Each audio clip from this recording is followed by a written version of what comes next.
What's up, you guys?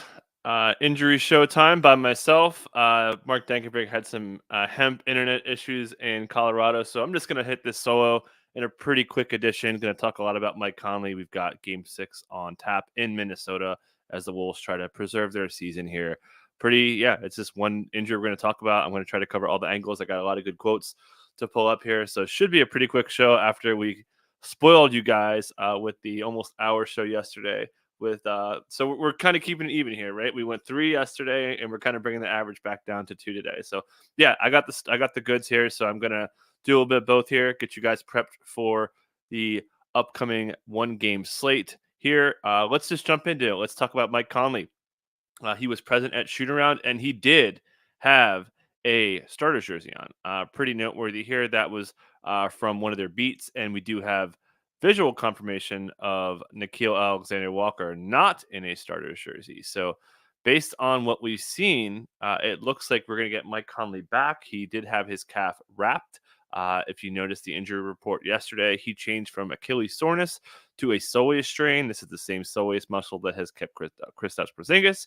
Giannis Antetokounmpo also had this, and in street clothes, great follow for injuries. Mentioned it's a 16-day injury, but again, as we mentioned previously, you saw Kristaps get hurt; it looked terrible. You saw Giannis get hurt; it looked terrible. We were talking about Achilles strains and pulls, so pretty minor strain here. I think he's going to give it a go. We took a couple minutes off the top on Conley. So I think that he might not. We saw him like flirt with 35s when kind of games were close here. So I think his ceiling is probably more like 32, 33, and then maybe he's like really limited, or maybe he can't go.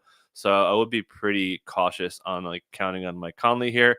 So for getting Mike Conley back, and again, should be clear, we're probably gonna get the like warm up, see how he goes, and maybe warm ups don't go well. I think they're like planning to have him in. And there was a quote from Chris Finch after game 5. He said, quote, "We're hopeful Mike can go in game 6. That was one of the reasons to be cautious with him right here. Didn't feel he can go. So maybe in a couple more days he could go." So again, it's setting up like they're gonna have him on top of the jerseys and all this stuff that we're seeing here. So the plan is to have Conley in.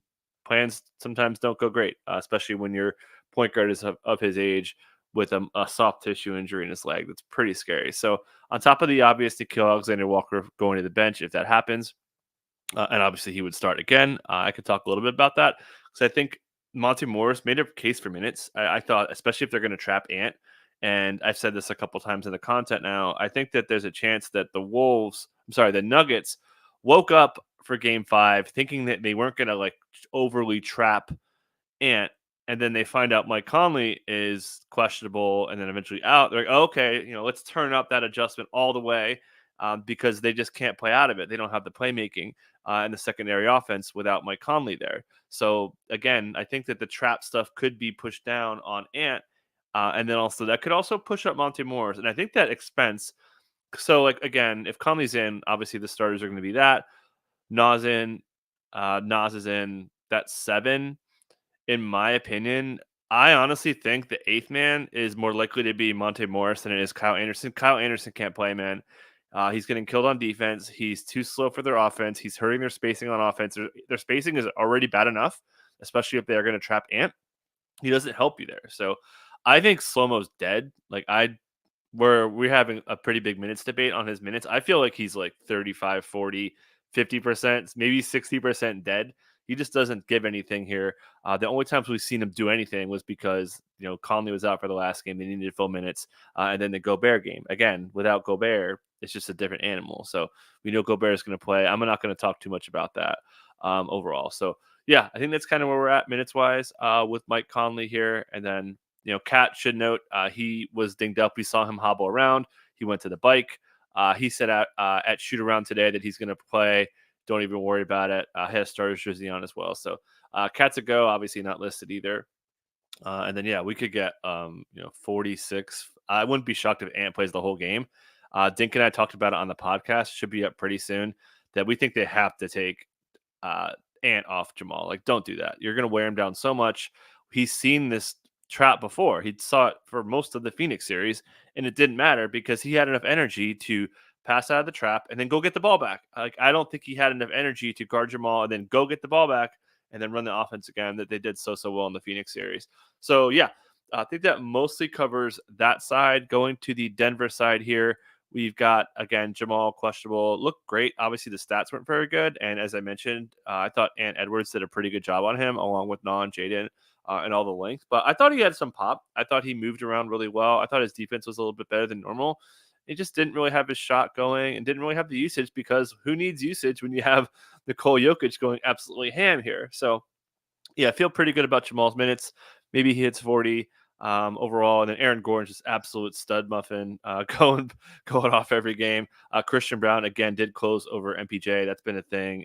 Christian Brown's been playing so well here. That's a big push and pull. We've seen MPJ's minutes come down. We saw him play like mid 40s to close out the Lakers, and he's been hanging in the upper 30s, and then it's been moving down to the mid 30s because they had to find minutes for Christian Brown. Obviously, Justin Holiday's locked and loaded. That's kind of their core seven, and Reggie Jackson will play the non-Murrays. That's it. We haven't seen any overlap at all. They've played the 48 straight in the non-blowout games, and then it's been garbage time to to kind of cover those minutes too. So yeah, I think that's mostly it for the injuries here. So it should be a pretty quick addition. Hope this wasn't too weird. Okay, one more thing I'll add for some fun, since we did go an hour yesterday. So are they going to double Jokic? I think that's kind of the big question, and I think they probably should, right? Like, if he goes off to that degree, on top of the scoring that he had, which is one layer of it to me, I think another layer of it is to his no turnovers. I think just getting the ball to move a little bit more, and then making other players kind of get the shot you want, whether they're going to shoot it or whether they're going to pass to someone else. The more you make passes, like, whether it's a good pass or a bad pass, whatever, the more you're going to pass, the more likely you're going to turn the ball over, right? Like, so that's just kind of how I feel. And Joker doesn't really get stripped that much. So I think by pushing up the double teams and making Jokic pass more and trusting your rotations, which will be a toll on Ant, I think that makes more sense. Like, you can't have 8 transition points to me. That really hurt them. So I think double teaming Jokic is probably in play.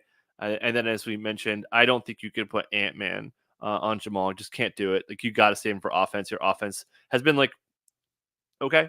It's not as good as it was earlier. It was like the top offense in the first 6 games of the postseason for them.